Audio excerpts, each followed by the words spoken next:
walidain. Yang melembutkan hati adalah berbakti pada orang tua.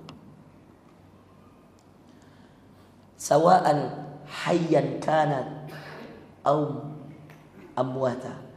Sama apakah orang tuanya masih hidup atau orang tuanya sudah wafat.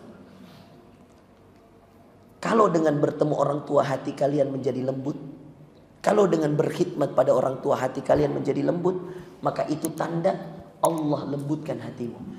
Tapi kalau ketemu orang tua, maunya marah-marah, tidak mau mengalah, apa maunya orang tua tidak mau diikuti, selalu bertengkar sama orang tua, baik dalam keadaan kamu benar maupun dalam keadaan kamu salah, berarti ada yang salah dari hatimu. Jadikan barometer. Ustaz, kenapa saya setiap kali ke rumahnya mertuaku kayak mau bertengkar? Setiap kali istriku ke rumahku, pasti istriku bertengkar dengan ibuku. Ada yang orang begini, ikhwan. Setiap kali dia bawa istrinya, makanya dia bilang, lebih bagus tidak usah kau ikut kalau ke rumahku. Bertengkar kau sama mamaku. Biar jilbabnya istriku, Ustaz, dipermasalahkan sama mamaku. Kadang-kadang tempat tupperware-nya mamaku dipermasalahkan sama istriku. Macam-macam, Ustaz. Ini banyak yang cerita begini, teman-teman. Perhatikan ini. Saya langsung bilang apa sama ini, ikhwan? Akhi, perhatikan. Bukan ibumu yang salah, bukan istrimu yang salah. Hatimu yang masih salah. Saya bilang coba kau muhasabah diri, coba antum muhasabah diri. Bisa jadi ada solatmu yang bolong, bisa karena masalah orang tua dengan istri, bukan dari istri sepihak, bukan dari orang tua sepihak, kadang-kadang dari dosa-dosa kita. Coba muhasabah. Begitu Ustaz, iya, coba begitu. Ya. Jadi ikhwas sekalian yang dimuliakan Allah. Kadang-kadang ketika kita bertemu orang tua, justru kadang-kadang Ustaz, saya menghindari pertengkaran. Kenapa orang mau ketemu orang tua dia bilang menghindari pertengkaran? Berarti ada yang salah. Justru ketemu orang tua itu melembutkan hati. Karena kita melihat orang yang melahirkan kita, apalagi ibu, bapak yang bekerja keras untuk kita. Makanya lembutkan hatimu dengan banyak-banyak menemui orang tua. Saya pernah ditemui pengusaha kaya raya di Pondok Indah, Jakarta Selatan. Kayak orang Bugis. Setelah saya ceramah di Jaksel, dia datang. Kemudian dia cerita begini, Ustaz, saya punya banyak rumah, saya punya banyak mobil, saya punya banyak harta Ustaz. Saya alhamdulillah Ustaz membangun perumahan-perumahan banyak, termasuk di Bogor. Orang Bugis, pengusaha. Dia punya tambang nikel di Pomala, dia punya batu bara di Kalimantan. Orang Bugis, hebat-hebat memang orang Bugis kalau cari uang. Tapi Pak, dia bilang apa? Dia bilang, Ustaz, selalu saya merasa tidak tenang kalau mau tidur. Setiap mau tidur saya harus minum obat penenang Ustaz. Obat tidur untuk tidur. Saya bilang, Pak, Masya Allah, saya baru naik pesawat, baru take off pesawat, tidur Mak. Saya bilang, nah tidak banyak uangku. Saya bilang, saya baru naik mobil di Grab, misalnya saya dari Bandara Soekarno-Hatta dijemput, mau ke tempat ceramah, untuk mengisi waktu yang singkat, mungkin perjalanan 1 jam belum dengan macetnya, saya bilang sama supir Grab, kasih bangun saya ya Mas, kalau udah nyampe. Baik Pak Ustadz. Jadi saya tidur, baru begini, tidur Maka. Saya katakan, Pak, kenapa begitu mahal tidur menurut Allah untuk Bapak dan begitu murah untuk saya? Dia bilang, saya tidak tahu juga Ustaz.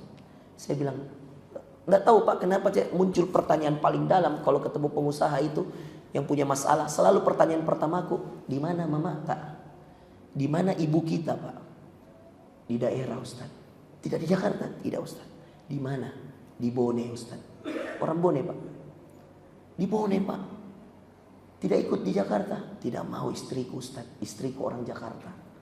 Saya bilang itu kesalahan terbesar. Meninggalkan ibu di kampung dan dia di Jakarta. Saya bilang bisa jadi itu yang membuat kita jauh dari ketenangan Pak. Iya Ustaz, saya rasa betul itu. Entah kenapa Ustaz juga langsung tanya itu masalah ibu. Saya bilang iya Pak. Saya tanya, ibu kita punya rumah sebesar ini seperti Bapak punya rumah di Pondok Indah? Dia bilang tidak Ustaz. Ada mobil mewahnya seperti Bapak? Alphard mobilnya? Tidak Ustaz. Saya bilang, ada kolam renangnya rumahnya? Tidak Ustaz. Saya bilang, Pak, bagaimana mungkin orang yang melahirkan Bapak ditinggal di kampung, orang yang ketemu gede dikasih kenikmatan di Jakarta? Oh iya Ustaz ya, betul Ustaz. Saya bilang, saya tidak larang dan saya tidak wajibkan satu rumah. Tapi yang saya bayangkan berapa kali Bapak bisa jenguk kalau ke Bone Pak. Pasti Bapak berpikir waktu, Papi, kapan terakhir jenguk ibunya? Dia bilang tahun lalu, Lebaran Ustaz, itu pun Lebaran gantian. Setahun ini saya pulang ke Bone bawa istriku, tahun depan saya di Jakarta sama istriku. Jadi kita selang-seling gitu jenguk ibu. Dia bilang iya Ustaz. Berarti setahun jenguk ibu 2 tahun sekali. Dia bilang iya Ustaz, 2 tahun sekali. Saya bilang pantas. Pantas tidurmu dikasih susah sama Allah. Dia bilang, coba ubah. Saya bilang, enggak usah dulu yang lain-lain, ini dulu ubah. Baktimu sama ibumu, percaya sama saya, Allah kasih mudah semua urusan. Nabi sampai mengatakan rokma'an, frokma'an sambil menunjuk hidungnya, celaka, rugi. Siapa yang mendapati orang tuanya di usia tua dan dia tidak masuk surga? Liyadzubillah. Ya, jadi teman-teman yang punya banyak masalah, kapan terakhir jenguk ibu tak? Saya demi Allah teman-teman, saya ditawari rumah di Jakarta, banyak nih orang tawari Kak. Wallahi. Saya setelah S3 banyak teman-teman artis tawari saya rumah. Di sini aja Ustadz, gak usah di Makassar. Wallahi, adik saya karena sudah menikah dengan orang Jakarta, maka dia yang Jakarta. Ada pesantren saya di Jakarta di Ciputat. Adik perempuan saya, istrinya Ustadz Mu'tasim, itu karena Ustadz Mu'tasim dapat lagi beasiswa S2, dia di Saudi. Satu-satunya alasan saya kenapa saya masih tinggal di Makassar teman-teman, ya, karena ibu saya ada. Secara jujur, dulu rumahnya di Goa, saya kasih pindah di Tidung karena saya dari Baruga, jauh sekali kalau saya harus jenguk, dan mama saya tidak mau pindah di Baruga, saya mau tinggal di Tidung juga tidak mau, ya. Jadi saya aja yang jenguk, ya. Dulu saya kasih pindah dari Goa di perumahan Nusa Mapala setelah jembatan Kembar, saya kalau mau ke sana 3 jam, dan kalau ada apa-apa, ya, qadarullah dulu mama kebanjiran di sana, saya di Roma, saya di Italia teman, 2019 lagi di Eropa Kak, bayangkan, boleh sedihku waktu itu. Mau Kak langsung pulang, baru Kak sampai ada ceramahku di kedutaan, Masya Allah. Itulah sejak itu saya kasih pindah mama saya.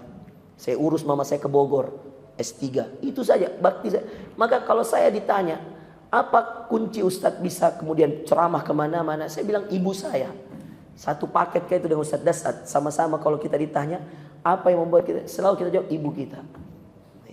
Saya pernah ke rumahnya Ustadz Dasat di Bungi. Saya lihat betul dia gunting kukunya mamanya, Masya Allah.